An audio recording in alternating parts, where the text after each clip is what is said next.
તુષારભાઈને જ વિનંતી કરું કે આપ આપનું પીપીટી શેર કરો અને આ વિશ્વરૂપ દર્શન છે એની સાથે એક વિશિષ્ટ દ્રષ્ટિકોણથી અમને એમનું દર્શન કરાવો.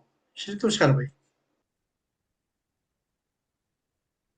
સખેતી મત્વા પશુહમ યુક્તમ યે કૃષ્ણ હે યાદવ હે સખેતી અજાનતા મહિમાનમ ભવેદમ મયા પ્રમાદાત પ્રણય નવતી. નમસ્કાર.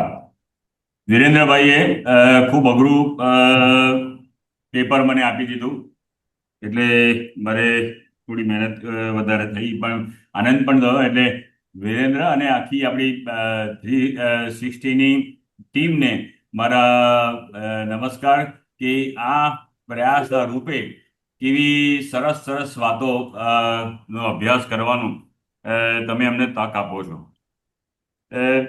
વિશ્વરૂપ દર્શનની જ્યારે હું વાત મેં શરૂ કરી, એટલે મેં મારા સ્વભાવ પ્રમાણે થોડુંક આઉટ ઓફ સિલેબસ જવાની કોશિશ થઈ ગઈ. પણ પહેલો સવાલ એ આવ્યો મને કે આ છે શું? વિશ્વરૂપ દર્શન આકસ્મિક છે, પ્રાકૃતિક એટલે કે ભૌગોલિક થયું, યા સહેતુ? આ કાલ્પનિક તો નથી ને, કે તથ્ય આધારિત પણ છે? આની ભૂમિકા શું હતી? આની ફલશ્રુતિ, કારણ કે અલગ અલગ, હવે આપણે એકથી વધારે હું તમને એક વાત ચોક્કસ કહી દઉં, આપણે 11મા અધ્યાયથી વિશેષ છે જરા વાત કરીએ છીએ, એટલે એનો સંદર્ભ તમે જોશો તો ખ્યાલ આવશે. તો અલગ અલગ દર્શનની ફલશ્રુતિ શું હતી? એ અલગ અલગ દર્શનના જે તે સમયના લાભાર્થી કોણ હતા, અને છેલ્લે વર્તમાન સમયમાં આનો સંદર્ભ શું છે? હવે આ બેકગ્રાઉન્ડ અથવા તો આ સવાલ અત્યારે કોઈ પણ યંગસ્ટર્સને થાય. કોઈ પણ નવોદિત ગીતા અભ્યાસ, સંસ્કૃતિની અભ્યાસ કરતો હોય, હિતેન્દ્રભાઈએ જે લોકોને જેને કહે ને કે ચીમટી ખણીને જુવાનિયાને જરાક ભજવે છે, અથવા તેમને માથું ખંજવાળાવડાવે છે સવાલો કરી કરીને, એવા એવા લોકોને આ સવાલ ચોક્કસ આવવાના કે કાઇન્ડલી એક્સપ્લેન ધીસ ઓલ આસ્પેક્ટમાં. એટલે મારા માટે જરા આજનું પેપર અઘરું છે, પણ તોય મને let me make my humble effort. સૌથી પહેલા વિરાટની વાત કરું છું. વિશ્વરૂપની લગોલગ એક વિષય જાય છે વિરાટ. વિરાટ રૂપ એટલે વિરાટ પુરુષ અને વિરાટ રૂપ. તો બ્રહ્માંડનું જે ઉત્પત્તિ થઈ, તો જે તે વખતે આ શ્રીમદ ભાગવતનું દર્શન છે. ઓફકોર્સ આ બધી જ વાતોને બીજી 2-3 પુરાણોમાં, પદ્મ પુરાણમાં, સ્કંદ પુરાણમાં છે, પણ વાસ્તવની વાત કરું તો મારો એટલો અભ્યાસ નથી શાસ્ત્રનો, એટલો ઊંડાણપૂર્વક. હું ખાલી અહીંયા ટચ એન્ડ ગો કરું છું. તો પૃથ્વી, જલ, આપ, તેજ, વાયુ, આ બધા જ તત્વો અલગ અલગ હતા. પછી ઈશ્વરને વાત આવીને એમને કહ્યું કે આ બધાને એકઠા કરવાના, ને એટલે પહેલું એમણે વિરાટ રૂપ ધારણ કર્યું, અને પૃથ્વી અને આ બ્રહ્માંડનું નિર્માણ થયું. બ્રહ્માંડમાંથી પૃથ્વીનું સર્જન થયું.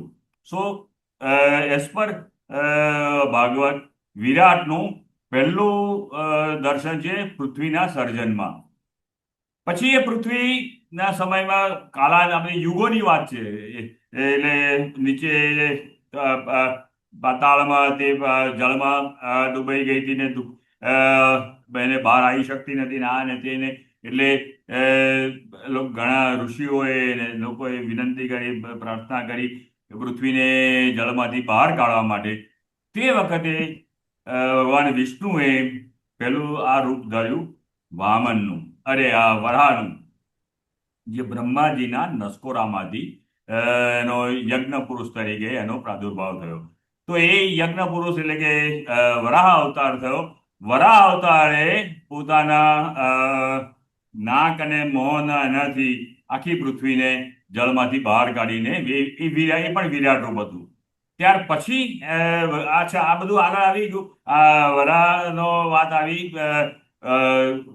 સ્કંદ તૃતીય અને અધ્યાય 5માં પછી આવે છે વાત ભગવાન વિરાટની, એ સ્કંદ અષ્ટમમાં 20મા અધ્યાયના શ્લોકમાં, કે બલિ નો યજ્ઞ, આખી કથા પુરાણની વાત હું નથી કરતો, પણ અહીંયા પણ વિરાટ રૂપ હતું. અને આ વિરાટ અકલ્પનીય હતું, અનએક્સપેક્ટેડ. અને ઓફકોર્સ શુક્રાચાર્યને કદાચ ખ્યાલ આવ્યો હશે ગુરુને, એટલે એમણે ના પાડી દી કે આ તું છેતરાઈ જઈશ ને આમ ને તેમ ને, આખી માઇથોલોજી તમે જાણો છો. પણ અહીંયા વિરાટ રૂપ ભગવાને જ લીધું છે. આ વિરાટ રૂપ કોના માટે? તો કે આ વિરાટ રૂપનું ફલશ્રુતિ શું, અથવા તો પર્પસ શું, અથવા તો કોઝ શું? તો કે બલિનો અહંકાર અથવા બલિની જે વાતો છે, કે એની જે મત છે કે વગેરે, એને સબક શીખવવા અથવા તો દૈત્યોને પાસમાંથી સૃષ્ટિ જગતનું કલ્યાણ કરવા માટે, બલિને નાથવા માટે આ વિરાટ રૂપ છે. પછી આવે છે એક બહુ જ રોચક અને રોમાંચક દ્રશ્ય છે, અને તે માં યશોદાને વિરાટ રૂપ જોવા મળ્યું, બ્રહ્માંડ જોવા મળ્યું. કેવી રીતે? તો કે લાલાનું મોં ખોલાવવાનું જ્યારે એને જીદ કરી અને લાલાને વળવા લાગ્યા કે મેં કે માટી કેમ ખાધી, કેટલી અદ્ભુત વાતો છે. સાહિત્યકારોએ લોકોએ એના પર અદ્ભુત રચનાઓ કરેલી છે. અને માએ ને ડરાવવા, માને લલચાવવા, માને પજવવા, અથવા જે બાળ સહર લીલા છે એમાં મેં માટી નથી ખાધી એવું ભગવાને કહીને છેવટે માએ જગ્યું મોં ખોલ, અને મોં ખોલ્યું. પછી સમગ્ર બ્રહ્માંડમાં દર્શન કરાયું. અહીંયા પણ વિરાટનું દર્શન છે. આ ભાગવતના 10મા સ્કંદમાં શ્લોક 3 થી 30 થી 40. એટલે વિરાટ રૂપ આ પહેલા અનેક વાર આવી ગયા છે, પણ દરેકનો જો reference, context, purpose R different. અને આ બધા પર અત્યારે તો આપણે એક જ ક્લાસમાં મારે આ બધી વાતો લેવી છે. આના પર તો કથાકારો અથવા સાહિત્યકારોએ પાનાના પાના ભરીને લખ્યા છે, અને એ કથાકારોએ એના પર કલાકોના કલાકો સુધી એનું રસદર્શન કરાવ્યું છે.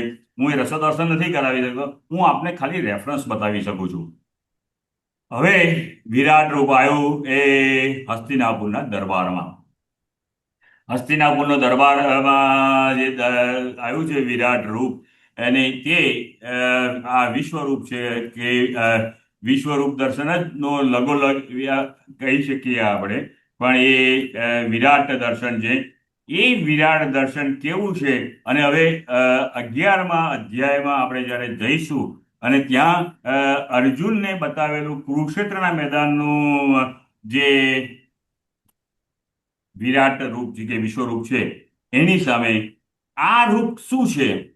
આ હસ્તિનાપુરનું જો આપણે જાણવું હોય અને જોવું હોય એનું વિરાટ રૂપનું એક નાનું મસ્તું તમને રસાસ્વાદ કરું, તો આ પ્રસંગને હિન્દીના એક શ્રેષ્ઠ કવિ રામધારીસિંહ દિનકરે કર્યું છે.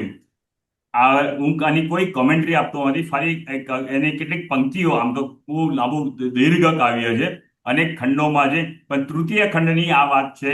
એ એમ કે છે, વર્ષો તક વન में धूम धूम बाधा विघ्नों को चूम चूम सधूप धाम पानी पत्थर पांडव आए कुछ और निखर सौभाग्यनंद सब दिन सोता है देखे आगे क्या होता है मैत्री की राह दिखाने को सबको सुमार्ग पर लाने को दुर्योधन को समझाने को भीषण विध्वंस बचाने को भगवान हस्तिनापुर आए पांडव का संदेशा लाए. दो न्याय अगर तो आधा दो, पर इसमें भी यदि बाधा हो तो दो केवल 5 ग्राम रखो अपनी धरती तमाम, हम खुशी से वही खाएंगे पर जन असी न उठाएंगे. दुर्योधन वह नहीं दे न सका, आशीष समाज की ले न सका, उल्टे हरि को बांधने चला, जो था असाध्य साधने चला, जब ना समनुज पर छाता है पहले विवेक. આ ગોલ્ડન સેન્ટેન્સ કોટ 100 વાર વપરાય છે ડે ઇન ડે આઉટમાં. जब नाश मनुष्य पर छाता है पहले विवेक मर जाता है.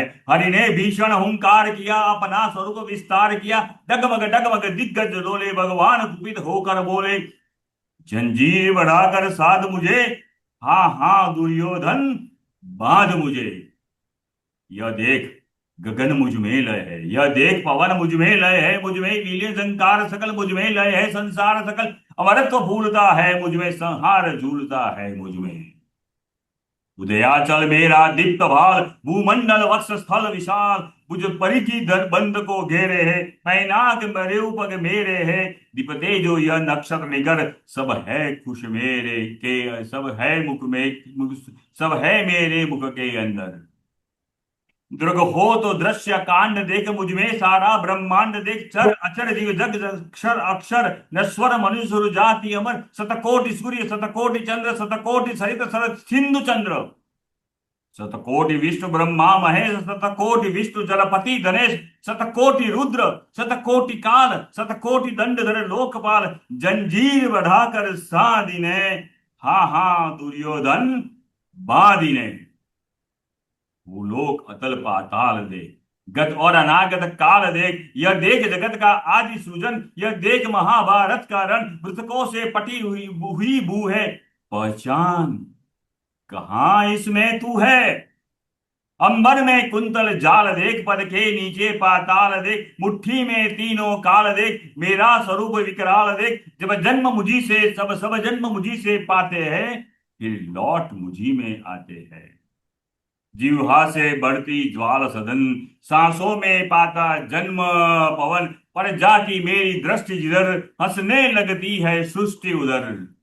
मैं जभी मूंदता हूं लोचन, छा जाता चारों ओर मरण।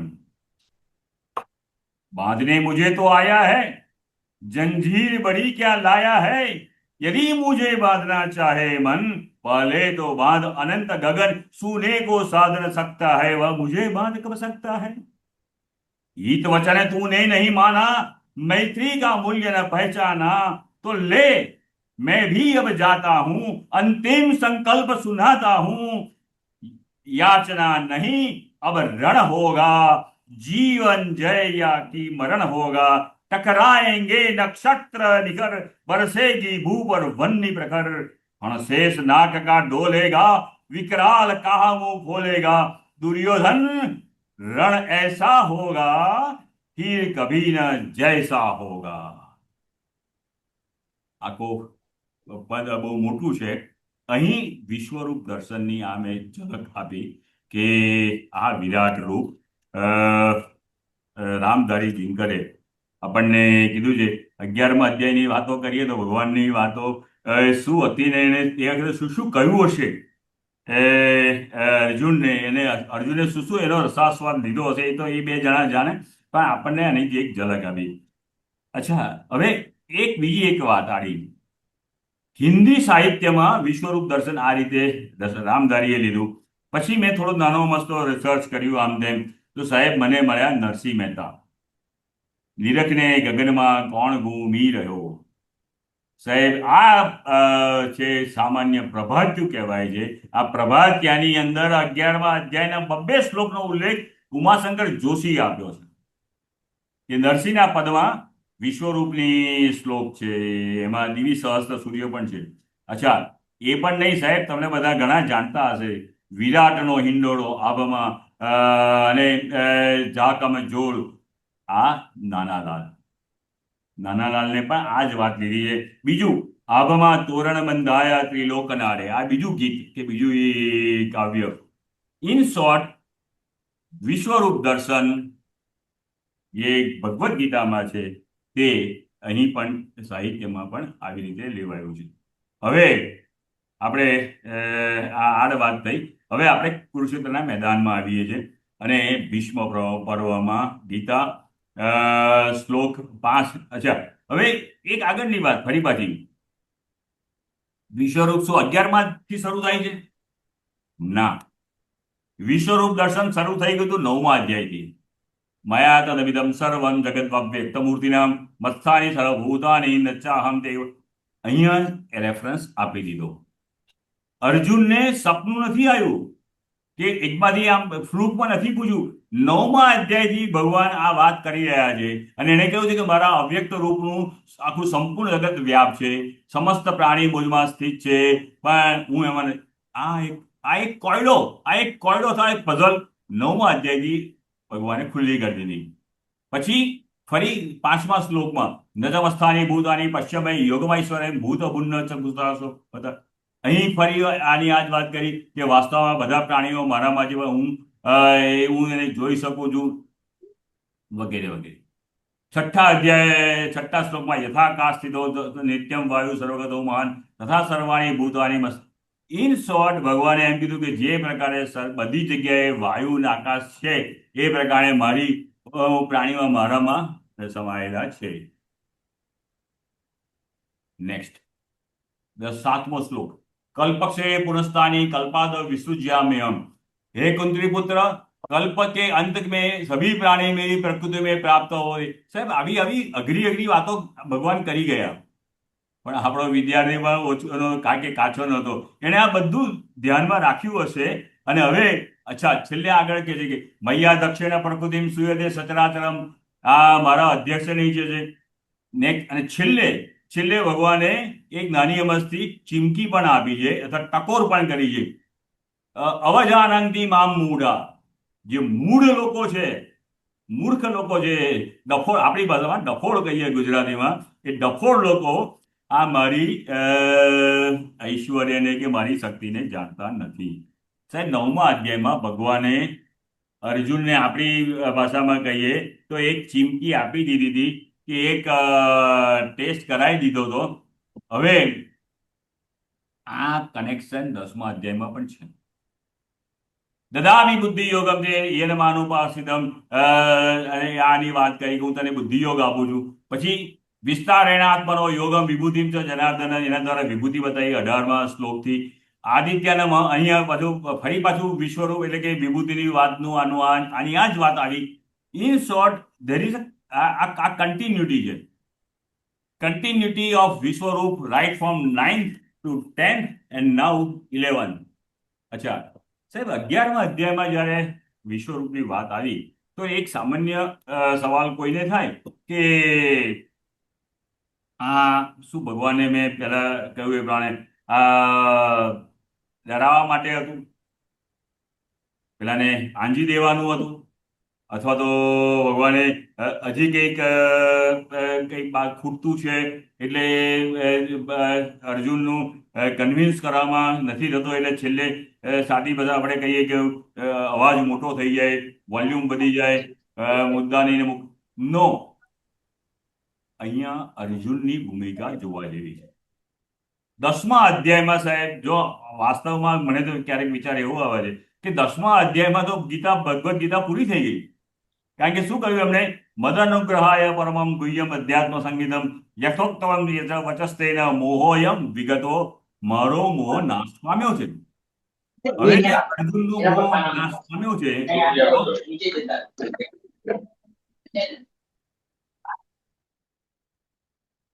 અર્જુનનો મોહ નાશ પામી ગયો હતો. જે સોલ કોઝ હતું ભગવદ્ ગીતાનું ઉદ્ભવનું જે કોઝ હતું એ તો અહીંયા અર્જુન હવે નિશમ થઈ ગયો છે.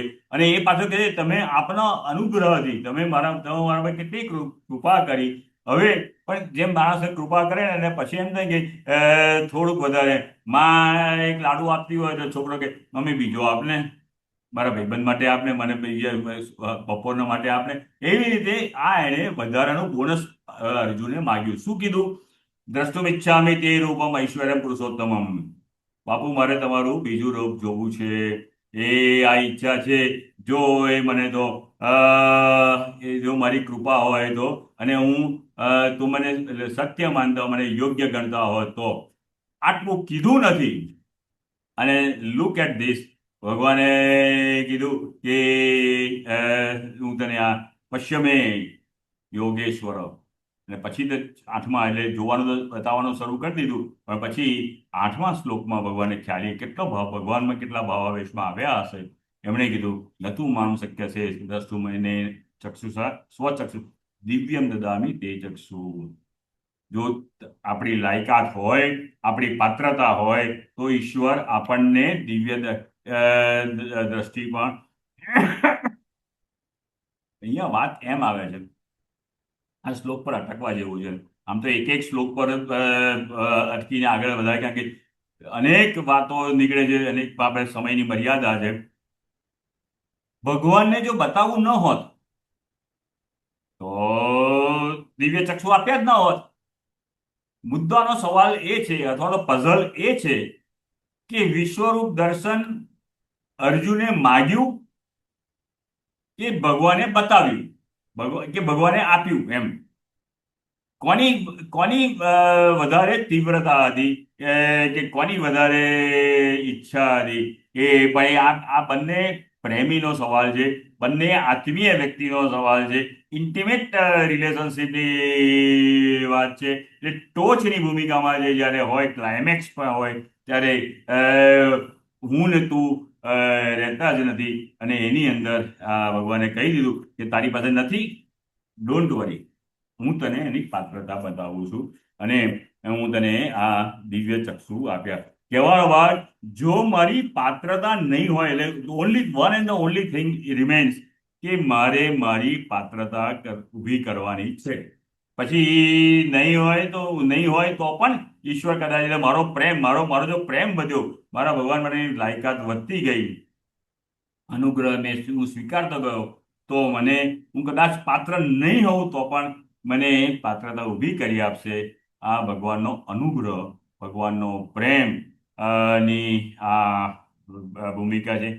આટલી ઊંચી વાત ભાગ્યે બીજા કોઈ ધર્મ, સંપ્રદાય કે પ્રસંગોમાં, વૈશ્વિક સ્તરમાં અનેક સંબંધો બધા છે, ગુરુ શિષ્યના છે, મિત્રોના છે, વિદ્વાનોના છે, પણ આટલો દિવ્ય અને ડિવાઇન રિલેશનશીપ ની વ્યાખ્યા ક્યાંય થઈ શકે એમ નથી. અને ભગવાને એને દિવ્ય દર્શન કરાવ્યું.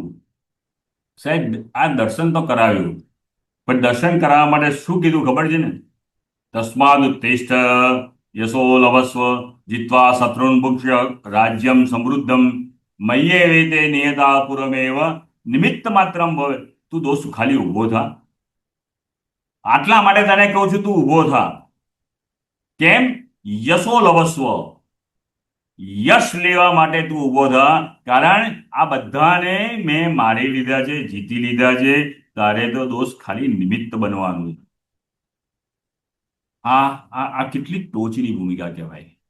આ ગુરુ શિષ્યને પણ આવા કોઈ સંબંધમાં નથી, પણ એક અત્યંતિક પ્રેમની વાત હોય, કે અતિશય દિવ્ય અને શુદ્ધ પ્રેમની ભૂમિકામાં હોય તો જ માણસ આટલો. બાકી અત્યારના સમયમાં સાહેબ આપણે આટલું કરીને આટલું માગી લઈએ છીએ. મેં તને આપ્યું. અરે યાર, એક મંદિરની અંદર ટ્યુબલાઇટનું દાન કર્યું હોય તોય ગામમાં છુછાપુરાના રશ્મિભાઈ હસ્તે છગનભાઈ મગનભાઈ પટેલ નું દાન, ભગવાનના મંદિરના ઘંટ ઉપર કોઈ દાન આપ્યું છે, એને દાન. હું મારી ક્રેડિટ, મારો યશ કે મારું અસ્તિત્વ હું છોડવા માંગતો જ નથી. બધી જગ્યાએ હું મારું અસ્તિત્વ, મારી ક્રેડિટ લેવા જાઉં છું. ભગવાન સામેથી મને કહે છે કે દોસ્ત, તું ખાલી ઉભો થા. શાના માટે? ક્રેડિટ લેવા માટે. નિમિત્ત દ્વારા બનવું છે ને, તો તું ઉભો થા. અને યશો લભ, તને યશ મળશે. પણ અહીં આવતા સુધી તમે વિચાર કરો, આ માત્ર ને માત્ર અર્જુનને આ બ્લેસિંગ્સ મળ્યા છે શ્રી કૃષ્ણના સાથે. તે સમયે કેટલા લોકો આવી ગયા છે એમના સંસર્ગમાં? પાંડવોના 5 પાંડવો તો ઠીક છે, 5 પાંડવો પણ એક અદ્વિતીય છે, વિભૂતિઓ છે, અદ્વિતીય એમના ક્ષેત્રની પરાકાષ્ઠાઓ પરના ચરિત્રો છે, એમનું કોન્ટ્રીબ્યુશન એટલું જ ઊંચું. તેમ છતાં પણ આ બ્લેસિંગ્સ ફક્ત અર્જુનને મળ્યા છે. સો અર્જુનને આપણે, અને એ અર્જુન આપણો પ્રતિનિધિ છે. અને જ્યારે ભગવાન આવું કહે ત્યારે એનાથી રહી શકાતું નથી. હૃદય જર્જરિત, હૃદય ભરાઈ આવે છે, ડૂમો ભરાઈ આવે છે. એવા સમયમાં આણે કીધું હશે, સખેતી મત્વા પ્રસવમ યદુક્તમ હે કૃષ્ણ હે યાદવ હે અજાણતા, આઈ એમ સો સોરી. તારો મહિમા, તું આ છું, આટલો અદ્ભુત તારું આ વિશ્વરૂપ. 41મા અધ્યાયમાં મને ખબર પડે છે, અહીંયા 41 શ્લોક પછી 11 અધ્યાય અને 40 શ્લોક પછી, ઓહ, ઇઝ ધેટ યુ? તો એક કામ કર દોસ્ત, હું તો આના માટે યોગ્ય નથી, પણ મેં જે એ કરી છે, મારી જે આપણી ભાષામાં ગુસ્તાખી કહીએ અથવા પ્રમાદમાં મેં તને જે વાત કરી, પ્લીઝ જસ્ટ ફોરગેટ ઇટ, મને માફ કરી દે. અને કારણ કે હું તારો મહિમા જાણતો નહોતો, મારો કોઈ બીજો આશય હતો નહીં, પણ તારો આટલો વૈભવ છે, તું આટલો મહાન આખા જગતનો તારાથી તને આધારિત છે, એ તું મારી આટલો હવે આમાં આની નજીક કે તું કેટલો નજીક મારી રહી હોઈશ કે I could not identify you, હું તને ઓળખી ના શક્યો. આ તારી મહત્તા છે કે તે ક્યારેય કીધું નથી, તે ક્યારેય જણાવવા દીધું નથી મને. અને મને મારી સાથે એટલો મળી ગયો કે મેં ત્યારે ક્યારેક મશ્કરી પણ કરી, તને યાદવ કીધો, તને સખો કીધો, અને વિહાર સૈયા તને આ બધી જગ્યાએ મેં તારી જોડે આ એક સાદી બધામાં કહીએ તો મસ્તી પણ કરી હશે. તો પ્લીઝ ફોરગીવ મી. અને કારણ કે હું તારું જાણતો નહોતો. અને હવે 11મા અધ્યાયમાં 3 દર્શન છે, 3 રૂપ છે. 11 આ ખૂબ લાંબો છે, ખૂબ મહત્વનો, એક એક શ્લોક પર એક કલાકની વાત થાય એવી છે. પણ હવે ફરી પાછો લુક એટ અર્જુનની ટેમ્પરામેન્ટ તમે જુઓ, હજી એને સંતોષ નથી થયો. આટલું સરસ જોયા પછી હજી એને શું એક સાદી બધાને આપણે કહીએ લોભ લાગ્યો. એને શું કીધું? તેને રૂપ એને ચતુર્ભુજ, એનો મારે તારું ચતુર્ભુજ રૂપ જોવું છે. કિરીટમ ગદિનમ ચક્રહસ્તમ ઈચ્છામિ ત્વામ દ્રષ્ટુમ તેનૈવ રૂપેણ ચતુર્ભુજેન સહસ્રબાહો ભવિષ્યમૂર્તે. અને કારણ કે મારા વારંવાર મેં તારું આ ચતુર્ભુજ રૂપે જોયું છું. સો કાઇન્ડલી વન થિંગ મોર એમ. અને એ જોયા પછી છેલ્લું રૂપ એણે માગ્યું. 11મા અધ્યાયમાં 3 રૂપ આવ્યા. વિશ્વરૂપનું આખું વિરાટ, પછી ચતુર્ભુજ, અને હવે છેલ્લે પોતે કહે છે દ્રશ્યમેવ માનુષમ રૂપમ તવ સૌમ્યમ જનાર્દન ઇદાનીમસ્મિ સંવૃત્ત સચેતા પ્રકૃતિમ ગતઃ. હે ભગવાન, આ બધી તારી વાત બરોબર, but now let us come back. હવે તો તું મને માનુષ રૂપમાં પણ રૂપમાં જ તું મને પાછો આવી જા. કારણ કે આ જ વાત અનેક જગ્યાએ છે. માં યશોદાએ લાલાને કીધી કે ભાઈ સાહેબ તું બંધ કર, મારાથી જોવાતું નથી. રામ અને કૌશલ્યાની વાતમાં પણ આ છે કે માં કૌશલ્યા સહન નથી કરી શકી, તું ચતુર્ભુજ. ઇવન દેવકીએ પણ જ્યારે જન્મ થયો કે પ્લીઝ નાવ આ જોયું, આઈ am happy. I don't know હવે કઈ ભાષામાં વાત કરી હશે, પણ તોય અલ્ટિમેટલી એ વાત એકની એક જ કરે છે કે તું માનવ રૂપમાં આવી જા. અને મને શું 11મા અધ્યાયમાં 3 દર્શન ભગવાને કરાયા. આપણે ખબર નથી આજે ભગવાનને પ્રાર્થના કરીએ કે આપણે એક દર્શન પણ થાય તો આપણે ધન્ય થઈ જઈએ. બસ over, my presentation is over. હવે it's open for everyone and you also. Sir, ખૂબ સુંદર વક્તવ્ય થયું. વિશ્વરૂપના અને વિરાટ રૂપના બીજા ક્યાં ક્યાં સંદર્ભો મળે છે એની પણ સુંદર વાતો તું લઈ આવ્યો. મને આપણે જ્યારે બરોડા યુનિવર્સિટીમાં ભગવદ્ ગીતા 1821ની સિરીઝ નો જે કોર્સ કરતા હતા તે વખતે 11મા અધ્યાય પર મારું જ ફેકલ્ટી તરીકે વક્તવ્ય હતું તે યાદ આવી ગયું. તે વખતે મેં 11મા અધ્યાયને સંદર્ભ સંબંધોની સાથે લઈ અને વાત કરી હતી કે સંબંધો જો સાચવવા હોય તો બધું જ ન કહું, પણ એનો જે મૂળ સાર હતો કે સંબંધો સાચવવા હોય તો તમારે કોઈને ટેકન ફોર ગ્રાન્ટેડ ન કરી શકાય. હે કૃષ્ણ, હે યાદવ, હે સખેતી, એ અજાણતા મેં તને શું યાર, શું ભીડું, શું દોસ્ત એમ કહીને જે ખભે હાથ મૂકીને વાતો કરી હશે, પણ તારું ખરેખર મહાત્મ્ય અને મહિમા આટલો મોટો છે એ મને સમજ નહોતી પડી. એટલે કોઈ પણ વ્યક્તિની સાથે સંબંધો બાંધવા અને સાચવવા તેને માટે તે વ્યક્તિની વ્યક્તિત્વને પૂરું જાણવું જરૂરી હોય છે. અને તેને ડિસ્કાઉન્ટ કરીને ટેકન ફોર ગ્રાન્ટેડ ન કરી શકાય તે વસ્તુ આજે તે વિશ્વરૂપની વાત કરી એટલે યાદ આવી ગયું. યા True, very true. ના થોડી વાત કરો હિતુભાઈ, તમે ઇટ્સ ગુડ સબ્જેક્ટ. અત્યારે તમે જો એના ગ્લિમ્સીસ આપી શકતા હો તો તમે જે વિષયને એ વખતે બહુ સુંદર રીતે રજૂ કરેલો હતો એ આપના વક્તવ્ય દરમિયાન, તો એની થોડી વાતો શેર કરો, મજા આવશે.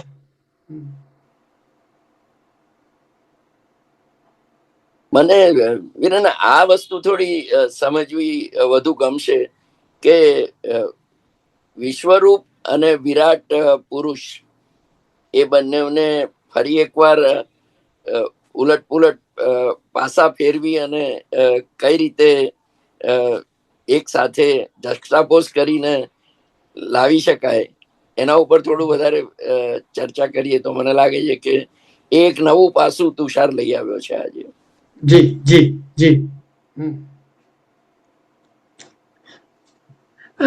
બાકી માતાને તો પોતાના બાળકના મુખમાં બ્રહ્માંડ દેખાતું જ હોય, એટલે યશોદાને દેખાયું એ અત્યારે આટલા વર્ષો પછી પણ આપણને એનું વિભૂતિ મહત્વ રોમાંચિત કરતું હોય તો મા તરીકે યશોદાને તો કરે, એમાં કોઈ નવું નથી.